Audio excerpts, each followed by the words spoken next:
Oi, gente, tudo bem? Sou o professor Maurício Borsa, sou professor de História e eu tô passando por aqui para a gente dar uma revisadinha na prova de História da PUC do Rio Grande do Sul, que acontece uma semana depois do Enem. A prova da PUC é uma prova bem elaborada, embora ela seja concisa. Ela é muito parecida em termos de conteúdos com a prova da URGS, aqui também do Rio Grande do Sul. Então, portanto, quando a gente estuda para um, a gente estuda para o outro. Mas a prova da PUC ela acontece uma semana depois do Enem. Então, a gente está bastante com o Enem no corpo. Então a ideia foi fazer uma revisão baseado nas questões da PUC, com o modelo de cobrança que a PUC faz, para a gente tirar o Enem do corpo e ir para o próximo desafio, que é a prova da PUC. Então ela é uma revisão baseada nas questões, a gente vai resolver questões e revisar os principais conteúdos que com certeza aparecerão na tua prova. Certinho? Olha só como é que a gente elaborou esse processo. A ideia, então, é resolver uma questãozinha e ver que assuntos podem aparecer de novo na prova, porque a PUC cobra questões clássicas. A primeira questão da PUC, habitualmente, é uma questão sobre história antiga ocidental. Um ano Roma, no outro ano Grécia. Olha essa questãozinha aqui, vamos lá. Tá? Essa é uma questão que ela traz o assunto, tá, da República Romana. Então, ela fala sobre a história de Roma. Roma foi durante cerca de 250 anos uma monarquia, mas isso nunca aparece em prova. O que aparece mesmo nas questões de prova é sobre a República Romana. O que aparece então é sobre o período republicano. São 500 anos de República Romana, que vai lá de mais ou menos 500 antes de Cristo a 27 antes de Cristo. O que é importante a gente saber sobre República Romana? Vamos lá, olha só. A República Romana era organizada politicamente a partir de uma novidade, que era o próprio regime republicano. Não confunda a república com democracia. A República Romana é um regime de organização do Estado que tinha um governo baseado em uma oligarquia.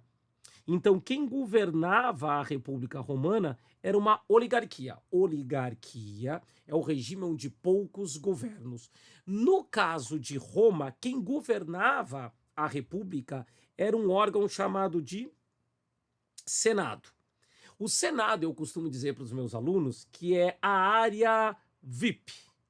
Very Important Persons. Somente os VIP podem acessar o Senado romano. Então, quem era senador eram os chamados bem-nascidos de Roma, a elite oligárquica. Então, somente os chamados patrícios acessavam ao Senado. O Senado era o órgão que tomava todas as decisões em Roma. Então, era no Senado que residia, de fato, o poder romano, certo? Então, por isso que a gente chama de uma oligarquia, porque eram poucos que governavam Roma.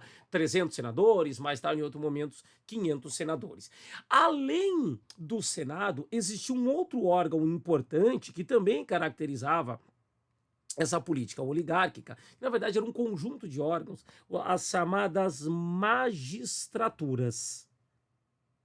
Eram as magistraturas romanas. Uma letria bem feia que é para a gente fazer esforço para entender. Tá? Gente, as magistraturas romanas, elas eram, na prática, os cargos da república. Aqui, elas eram os cargos da República. Para acessar um cargo da República, uma magistratura, tu deveria ser eleito. Inicialmente, a gente tinha somente os patrícios exercendo as magistraturas. Mais tarde, devido às conquistas da plebe, aqueles que não eram bem-nascidos, esses cargos também foram acessíveis aos plebeus, principalmente os plebeus enriquecidos. O fato é que o mais importante é a gente entender que essas magistraturas, elas eram cargos eleitos. Aqui, eram cargos feitos por eleição popular. Então as eleições em Roma tinham um papel fundamental, certinho? Outro ponto importante da história da República Romana, tá? Que eram as características acerca da sociedade romana. A sociedade romana, também marcada pelo nascimento, tal como a política, ela foi polarizada entre patrícios de um lado, olha só, os patrícios de um lado, e do outro lado, a plebe. Do outro lado, os plebeus. Patrícios eram os bem-nascidos, aqueles que tinham os privilégios. A plebe não era bem-nascida e, portanto, não tinha os privilégios. No entanto, ao longo da história de Roma, a plebe conseguiu diversos direitos. Não chegou à igualdade civil com os patrícios, à medida que os patrícios eram os únicos a acessar aos cargos de senadores romanos, tá? Mas a plebe conseguiu diversos direitos sociais por meio de suas lutas. Então, sempre que a gente fala em República Romana, a gente deve lembrar do desenho social que era o conflito entre patrícios e plebeus. Um outro ponto importante de Roma foi o processo de expansão territorial.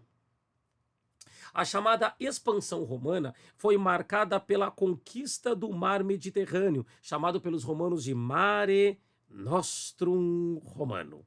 Tá? O Mare Nostrum, então, é todo o mar Mediterrâneo. Mais do que conquistar o Mare Nostrum, tá? A vitória contra a cidade de Cartago, que ficava aqui no nortezinho da atual Tunísia, tá?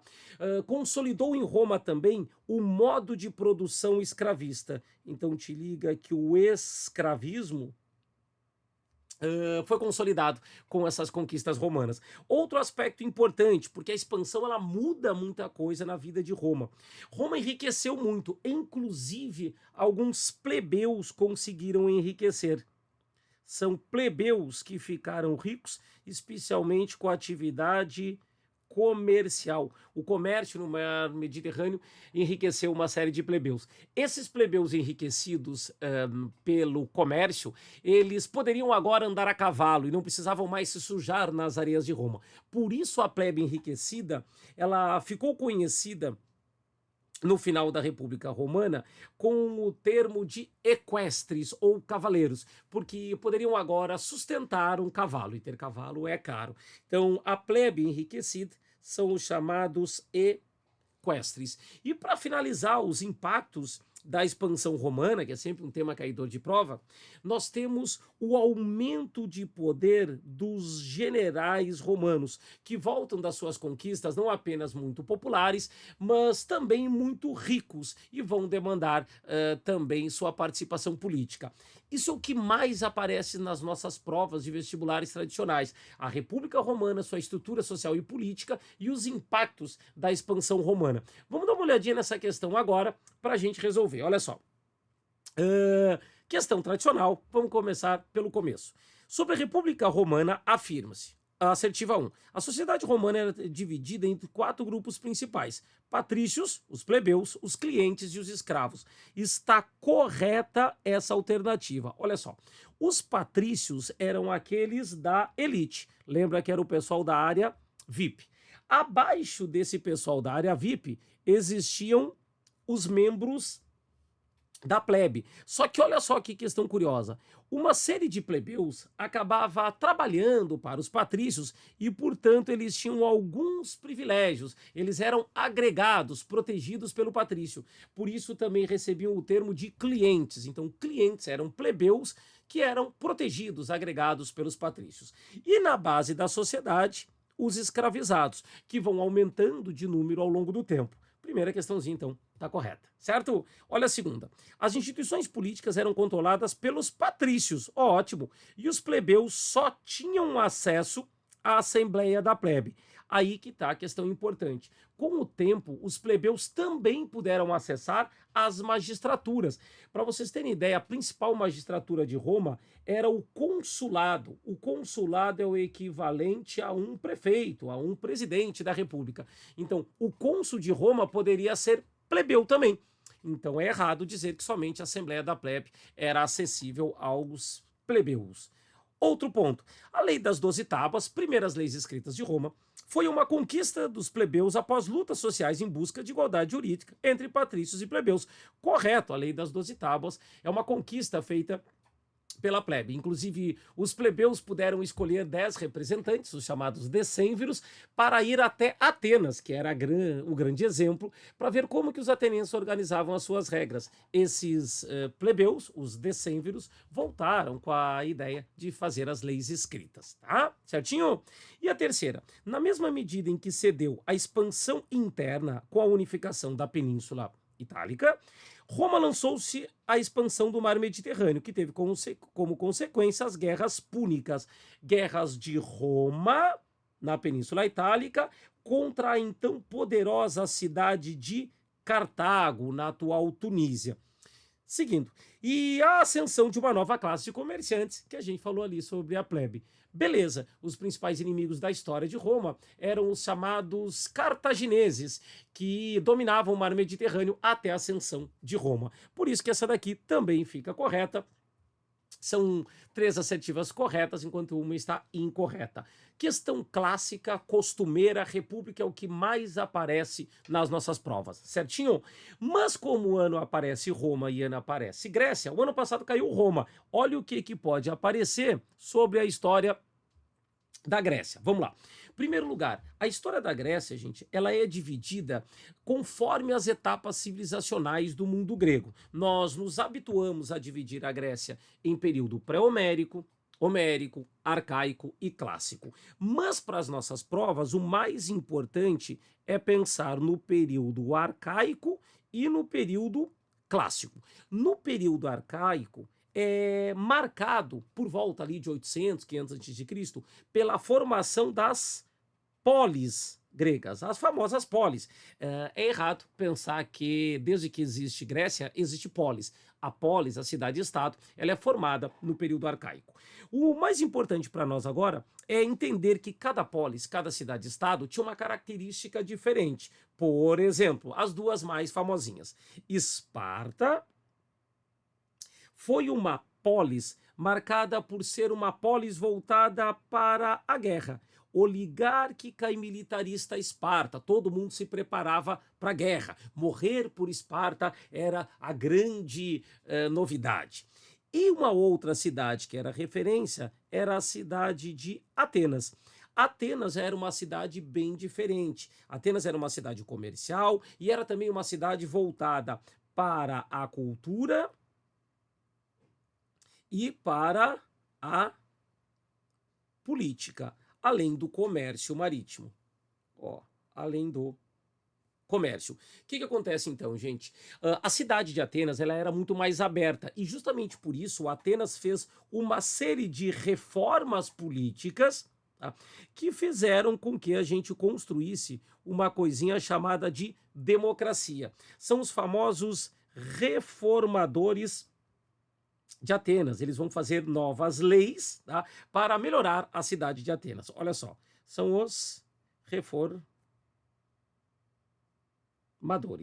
Dentro desses reformadores, a gente tem que lembrar de 3 carinhas.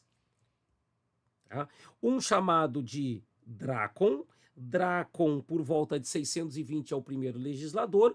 O Drácon foi o primeiro a ter a ideia de criar leis escritas na Grécia. Então ele estabelece as leis escritas. Na sequência, vem um outro ateniense muito benquisto pela elite ateniense, considerado sábio e, portanto, apto para criar novas regras, chamado de Solon. Por volta de 590 a.C., o Solon criou uma série de leis para aumentar a participação política em Atenas. Então ele criou um órgão chamado de bulé e um outro órgão político chamado de eclésia ou eclesia. A bulé era uma espécie de conselho dos anciãos, dos homens mais ricos, e a eclesia era a Assembleia Popular. Então, essas duas instâncias de participação política, elas eram definidas não pelo nascimento, como era tradicional na Grécia, e sim pelo dinheiro. Portanto, pelas reformas de Solon, nós tivemos uma política organizada por meio da renda, por isso que a política era censitária. Mas já era um avanço, porque até as reformas de Solon, somente sendo bem nascido em Atenas. Mas as grandes reformas mesmo, elas vieram por volta ali de 507 a.C., promovida por Clístenes. Clístenes é conhecido como o pai da democracia. Está aqui o nosso amigo Clístenes. Pelo sistema de Clístenes, criamos um regime de participação política baseada na igualdade, também conhecida como isonomia. Todos são iguais, independente do dinheiro que tem ou do nascimento, se era bem nascido ou se era mal nascido. Mas o curioso aqui, e que pega muita gente na hora da prova, é que só poderiam ser tratados de forma isonômica aqueles que eram os cidadãos.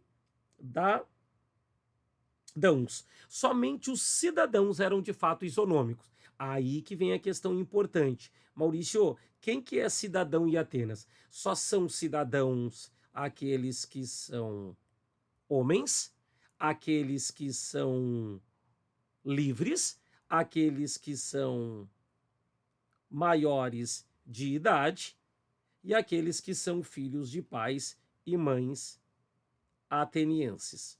Portanto, mulheres estavam excluídos da cidadania e, portanto, da participação política. Estrangeiros estavam excluídos, escravizados excluídos, tá? E jovens também excluídos. Por isso que a democracia construída pelos atenienses era uma democracia excludente. Mas ela era uma democracia que se fazia de forma direta na eclesia. A eclesia, a Assembleia Popular, era acessível a todos os cidadãos. Por isso mesmo que a gente diz que a democracia em Atenas era uma democracia direta. Como assim direta, Maurício? Os cidadãos participavam de forma direta da tomada de decisões. É diferente de nós que temos uma democracia que é representativa. Olha para a questão então, vamos lá, olha assim. No desenvolvimento da história política das cidades gregas da antiguidade, Atenas ocupou um papel importante na formulação de novos conceitos e novas formas de organização de poder. A chamada época de Péricles. Péricles foi o maior estratego ateniense. Péricles foi o cara que comandou Atenas nas maiores vitórias militares e, portanto, gozou de grande prestígio em Atenas. A chamada época de Péricles representa um momento crucial da vida política grega. Faz parte dos aspectos do contexto social e político desta ordem. Aí vem uma questão muito importante. Depois da cidade de Atenas promover a sua democracia, a cidade de Atenas se tornou a cidade mais hegemônica. Atenas tinha a hegemonia em toda a Grécia, principalmente com a organização da Liga de Delos, que era uma liga de cidades gregas para se proteger de ataques estrangeiros, principalmente os ataques persas. Só que Atenas cobrava tributo de todas as cidades gregas para supostamente manter a segurança da Grécia.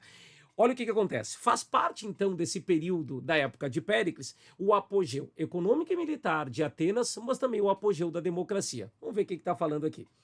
A elaboração de reformas legais totalmente excludentes e valorativas do poder oligárquico não é o ápice da democracia, então não pode. Implantação de sistema exclusivamente oligárquico, mas sem a participação da mulher, extremamente oligárquico, não, é democracia. Construção e afirmação da democracia, mas com exclusão das mulheres. Olha que questão fácil pra gente.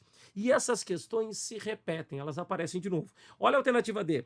Formação e expansão dos princípios da cidadania na res public imperial. Res public é a Grécia, não está em nada falando sobre Roma. Por isso, turma, que essas questões elas aparecem com frequências e elas vão voltar a aparecer na nossa prova. Certinho? Próximo bloco a gente continua.